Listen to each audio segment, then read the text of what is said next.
Good evening. Before Galileo, popular wisdom decreed that the Earth was at the center of the universe. Now we know that we're at the edge of our galaxy, a rotating spiral of hundreds of billions of suns like our own, each with the possibility of having planets that could sustain life. But if there is life, what chance is there of it being like ours? We only built the first internal combustion engine about a century ago. Is it possible that an alien civilization has managed to cross the vastness of the galaxy to our planet? Some say there's evidence that they have. Our first story tonight takes us to an area of Scotland which has become known as the Falkirk Triangle. Gripped by a most unearthly phenomenon. Hey, look, it's a UFO. I'm trying to get it focused. What do you do? As I started underneath the craft, it dropped like a shimmering curtain of light. I want the Ministry of Defence to send somebody in here now and give the people an answer. Councillor Billy Buchanan is a popular local figure who's championed many causes, gaining a reputation as a man of the people. But even he was stunned when locals came to him with stories of strange objects in the skies. Well, I started in 1992. I received a knock at the door one evening, and there was a friend of mine who I've known for a number of years. He told me that he had an encounter on the back roads of Bonnybridge. He couldn't describe the format of it because the light was too intense, but it was hovering above the road, it was soundless, and he watched it for 10 minutes and it moved off at incredible speed. I put a small news item in the local newspaper, and that's when it began. This thing just appeared out in a farmer's field, and it was jumbo jet size. Really luminous, bright, you know, objects. Just sitting there. I mean, I was terrified. Red lights at the top, clear lights in the middle, and blue lights at the bottom, and they were all spinning. It just looked like an oval red light. It was just sitting there. From there, the whole thing just snowballed. We had hundreds of people coming to the office or phoning us up to say, we've seen things as well, and it became a sort of national story. In the first week, I think I had about 400 to 450 either telephoning or coming to my door telling me that they had seen something.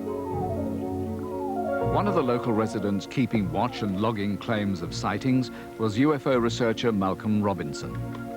Our society checked through various avenues open to us to provide a rational explanation to account for these UFO sightings. We checked firstly with the police. We also checked through various airports. Then we also checked with meteorological stations to see if there were release of any weather balloons that may have overflown the area. And lastly, we checked through the Ministry of Defence to see if there were any aircraft manoeuvres. Once we have checked through all avenues open to us and we cannot find a rational explanation to account for a given sighting, then obviously that particular sighting must be classed as an unidentified flying object. The intensity of sightings is unbelievable. People call this the sort of Falkirk Triangle. On July the 30th, 1994, Andy Swan, a 27-year-old cable layer with Scottish Power, had what he says was a close encounter. We went up to the park to have a look at a lightning storm that we were having that night. I had noticed this object heading toward the school building. I was intending to come along and have a better look at this object from behind. As I was travelling along the road, I seen this object coming from the left-hand side. It came down so low, right in front of the car, so close that I thought I was going to hit it. And I had to put my brakes on hard to avoid it. And I got out of the car, and I watched this thing just coming over the top of me, where it just landed just above the field. This thing just, suddenly, it just, like a bug, it just shot up right across the top of me.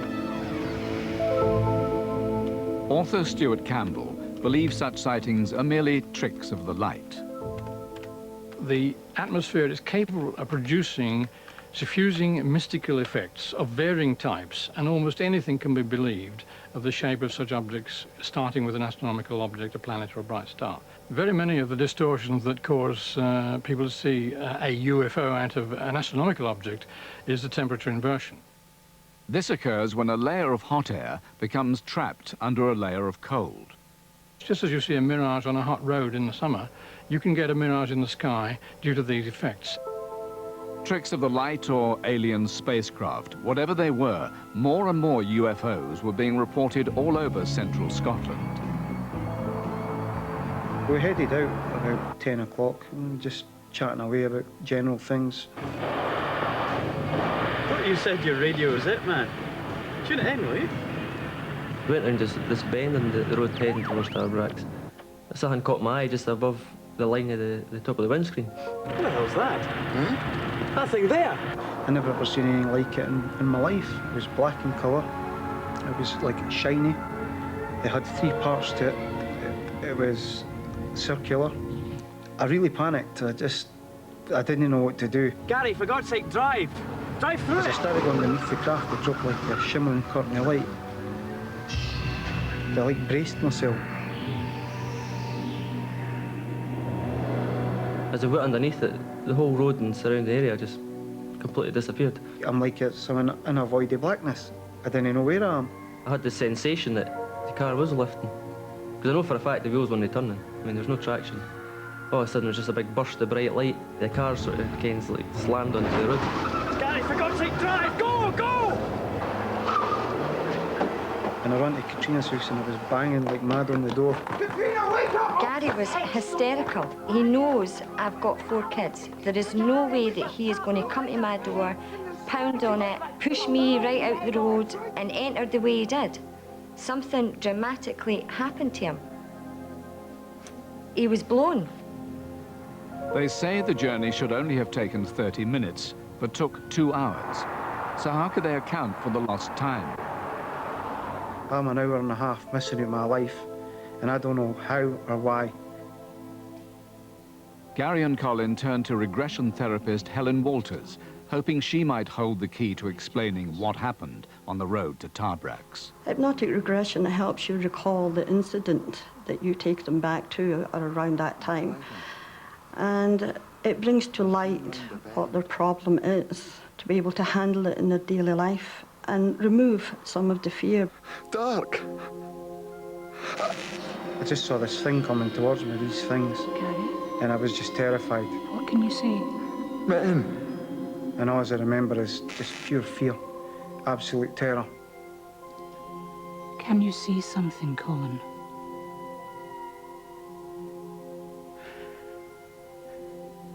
He's near my face.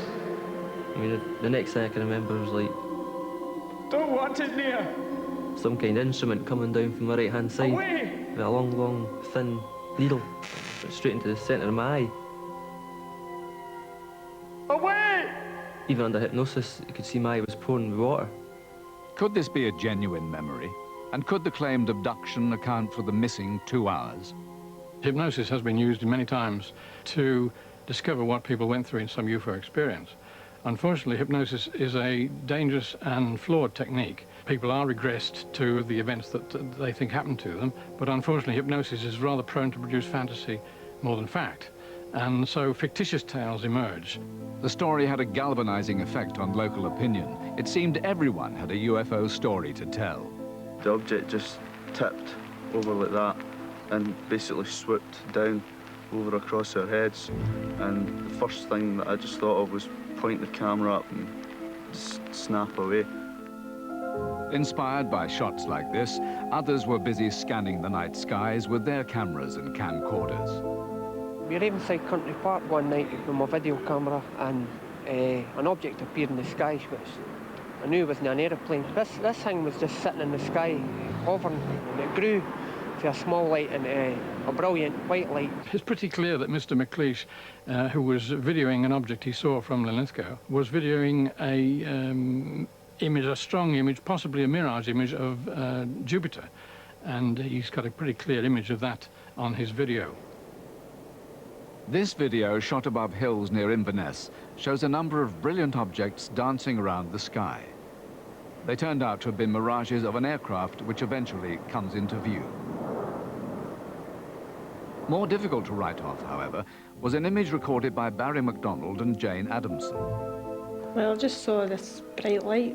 I thought it was a helicopter at first, and I just kept, and then all of a sudden I said, "Oh, Barry, there's a UFO." Barry, I'm telling you, that is a UFO. I'm serious, it's a UFO. It's a bright light. Barry, that is a UFO. When he wanted to pull over, I said, "No, just keep going." And he says, "No, we'll pull over." We ran out to the back of the vehicle, opened the boot up, and the camcorder was lying there. So I dived in and I grabbed it. I was trying to zoom it in and whatever it was, then I lost it a bit. Look at the colours. I've got it. Trying to get a clear picture of it so people would believe me if I had it on evidence on tape. It started off like around football, really bright, sort of tilted, went to its side, like saucer shape. It was all a matter about, I'd say about 300-400 yards away. It was just like above the rooftops, kind of the houses, and then all of a sudden it just disappeared. For Billy Buchanan, this image, along with the other photographic evidence, was proof enough to take the fight for an investigation to the highest level. Earlier approaches to the then Prime Minister, John Major, and the MOD had been rebuffed for what the government saw as a lack of evidence. We've had numerous videos, numerous photographs. We've had all these people that's came forward and given us their accounts of what they've seen. If that's no tangible, what do they need? Do they need some sort of flying saucer or something to land in the middle of Bonnie Bridge? Me and Colin, in a court of law, we would be taken as two good witnesses, but because it's such a subject like this, it's looked on as if we're mentally disturbed or something else, and it's just no fair. We're only looking for answers like everybody else, nothing else. What we are dealing with are low-level, close proximity UFO sightings, sightings above cars, above rooftops, and if that's not a threat to national security, then we don't know what is. I'm writing a letter at this moment to Tony Blair, the new Prime Minister. I'm saying, you get in here and give us an explanation. Now, it might be a logical explanation or a rational explanation, but we demand an answer. So far, Councillor Buchanan's extraordinary request for a government inquiry hasn't been taken up. Meanwhile, in the Falkirk Triangle, residents report that the number of alien visitors is still increasing. But then, of course, that includes the English tourists who've come up to see what all the fuss is about. After the break, the mystery of an elusive beast stalking the English countryside.